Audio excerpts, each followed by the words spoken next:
Okay, here's the deal. In today's video, we are going to be throwing it back. And I don't mean this kind of throwing it back. What I mean by throwing it back is dialing back the clock. We're gonna be doing a little bit of time travel to go back in time. That's a little bit too far, but we're gonna be going back in time to a time period just before my YouTube channel was created. One of the questions that I had circling in my mind, and every single other investor had this question in their mind at one point or another: am I ready to start investing?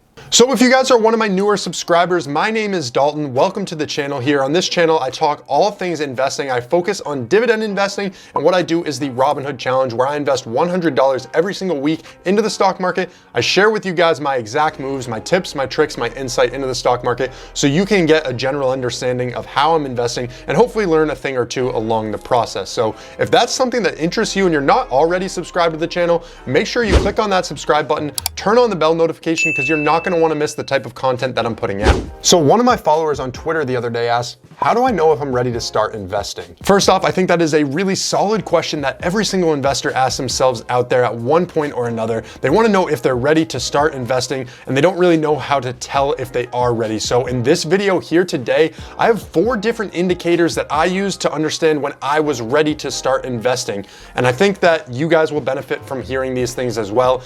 If you are clicking on this video, you're likely new to investing. You haven't started investing yet, but even if you have started investing, these 4 principles are things that you should have followed when you first started investing. So if you're not doing one of these 4, it might be a good idea to rethink your structure, rethink what you should be investing in right now, and figure out how to move forward. So let's just jump into it. All right, so Dalton, when should I start investing? Today. No, but seriously, like I said, there's 4 different things I really want to hone in on that you need to understand if you're thinking about investing, that you need to make sure you get all your ducks in a row before you start throwing money into the market, or else you're just gonna hurt yourself. So let's just take a step back and just look at your money right now in general and determine what you're doing with it. So if you're just sitting there on your money, maybe it's in a savings account with a 0.03% interest rate, maybe you're keeping it under your mattress just because you don't trust the financial system. Well, in this case, you're actually losing money because the inflation rate is actually a lot higher than what you're getting for a return on your money. Obviously, that 0.0309% that you're getting from traditional banks is not going to keep up with the inflation rate. And if you put it under your mattress, you're getting no money whatsoever. So if you are thinking about investing, it is a really great way to actually grow your money and have it start working for you over time. So with a proper investing style, the younger that you are actually investing your money, the longer you have to leave it in the market, and you will make much greater returns than you would if you just continue pushing investing off and waiting year after year after year. Let me make 3 quick assumptions about you, and if this isn't true, that's fine. I'm just using it for an example. But the first assumption is you are 22 years old. My second assumption is that you're going to be able to invest $3,600 per year, which comes out to around $300 per month, or $70 a week. So that's even lower than what I'm doing for the Robinhood challenge right now. So in my mind, this is very attainable. Now, my assumption is gonna be that you are gonna get a return of 8% on average for your annual return from the stock market just by investing your money, which is a very reasonable assumption when you are investing. Now, with those 3 assumptions being made, you are gonna be able to acquire $1 million through investing by the age of 62. Now let's just see what would happen if you decided to wait and not invest that money right away. So first off, we know that $3,600 is very attainable per year to invest that money. But think about, as you get older, you're gonna have more expenses, and it becomes harder and harder for you to invest more and more money. I know that your job, in most cases, you're gonna be going up and you're going to be making more pay. But if you have kids, you have a mortgage payment, you have all these different things coming in, getting thrown at you, there's a lot to consider, and it still becomes harder to invest your money. So if you can start investing $3,600 per year and keep it that way, you will hit $1 million at age 62. But if you wait, and take a look at this chart that I'm displaying on the screen right now, if you are waiting, this is the amount needed to invest per year to reach $1 million by age 62. So by waiting just 1 year at age 23, you're gonna have to invest $3,900 per year. That's $300 extra per year, all the way up to age 62. So that is just significantly more money right there. And then obviously it grows as you wait. If you don't start investing till you're 29 years old, you're gonna have to invest $6,000 $400 per year just to keep up with the same rate you would have been making if you had invested that initial $3,600 at 22 years old. Now, obviously, this is just your 20s, so you might be older than in your 20s and thinking about investing. And this is why it's super important that if you can handle it financially and you're in the right place, it is a really great idea to start investing today. So these are the 4 things you need to consider before you jump in and just start investing your money all willy-nilly. The first thing you need to do is take care of any high interest debt that you have. So I already told you it is pretty achievable to get a rate of return around 8% from the stock market. And if you are invested in traditional banks, if you're just holding your money in regular banks, you're getting nowhere near that 8%. You are getting way, way less than even a 1% return on any money that you have sitting in the bank. So what exactly do I mean when I'm talking about high interest debt? So high interest debt exists for a number of different reasons, and it is exactly what it sounds like. High interest debt, in my mind, is anything, that is unconditionally high in terms of what you need to be paying back. So for example, credit cards, when you overspend and you can't actually make the monthly payments, or you are making the minimums, you actually have to pay a pretty significant amount in interest that does really add up, and it's a lot higher than even 8% what you would be returning from the stock market.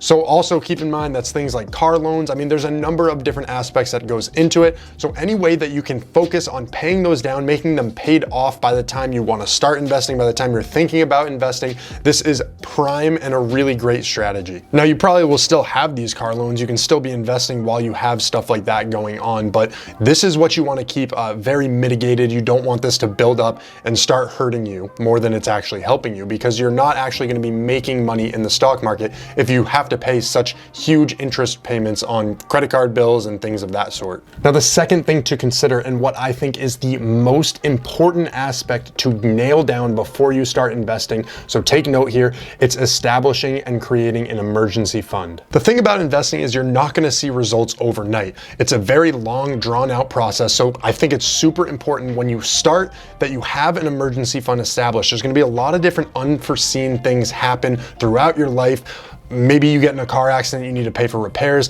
Perhaps you have a medical bill that you didn't think would exist. Maybe some house repair, home repair, whatever. There are so many different things that can come rain on your parade, and it really will put a ton of stress on you if you have to be dipping from your investment accounts. You really want to leave your money in the market because it is a highly fluctuating thing.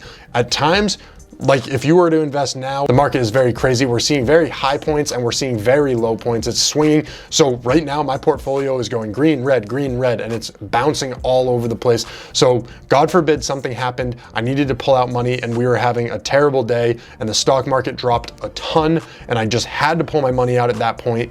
I'd be losing out on so much future gains that I would have had if I was able to leave my money in the stock market. So when building an emergency fund, you want to establish about 6 to 12 months of your current living expenses stowed away so you're able to access that, say if you lost your job or something drastic happens. In my opinion, you can never be too safe when it comes to your money, when it comes to investing. So making sure that you have an emergency fund should be the #1 priority before you even start investing. Now, the third thing to consider before you start investing is why you're actually choosing to invest. Why do you want to be investing? Do you have a long-term goal? Maybe you're saving for retirement. Maybe you have a house fund, a kid fund. There's a lot of different reasons to invest your money, but you might also have shorter term goals. Maybe that house you want to buy is, 1 year from now. I think of long-term investing as not needing to touch it for 6 years. I would assume your money is going to be in the market. So that is one thing to really make sure that you consider when you're thinking about investing is your goals, because this is going to be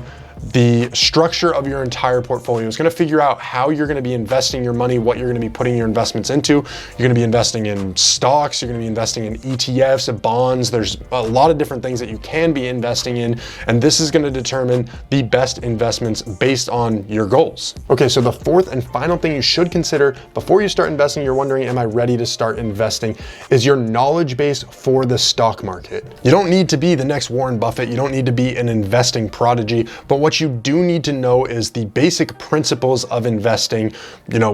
Know the definitions of some of those basic terms. What's a dividend? What is an ETF? there's a lot of different things that is important to know before you start investing, so that way you can make more wise, educated decisions. If you are brand new to investing, you might only be thinking about picking one solid individual stock that's going to perform well over time, and that is so much harder to do than you would think. So consider ETFs. ETFs work like a basket of stocks where your money is pooled with other investors' money, and it just goes into a fund that is diversified. There's many different stocks that make up one ETF. So if you invest in a specific ETF, let's say it costs around $100, there's some that are diversified in thousands of different stocks. So your $100 gets a piece of all of those stocks rather than just putting it into one stock. And if that one stock performs super negatively, it does really bad on the market, that's going to hurt your portfolio so much more than if one stock performs negatively in an ETF. So circling back, you want to make sure that you pay off any high interest debt. You want to make sure you have established a solid emergency fund. You want to understand why you are investing, your goals, and then finally, you want to have somewhat of a knowledge base, and you should be looking up different resources to help enhance your investment style. So if you're looking to learn more about stocks investing, then I urge you to check out the rest of my channel. I post a ton of different content around stocks, as I said before. And if you did enjoy this video, please make sure you smash that like button. It really does help me out with the YouTube algorithm. My question for you is, you've made it through this video. Are you ready to start investing? Have you started off on the right foot? And when you first started investing, is this something that would have been beneficial for you to watch? Let me know in the comments section down below. I really do appreciate the help, guys. If you're new to the channel, hit that subscribe button, turn on the bell notification. Other than that, stay safe, stay healthy, and have a great day.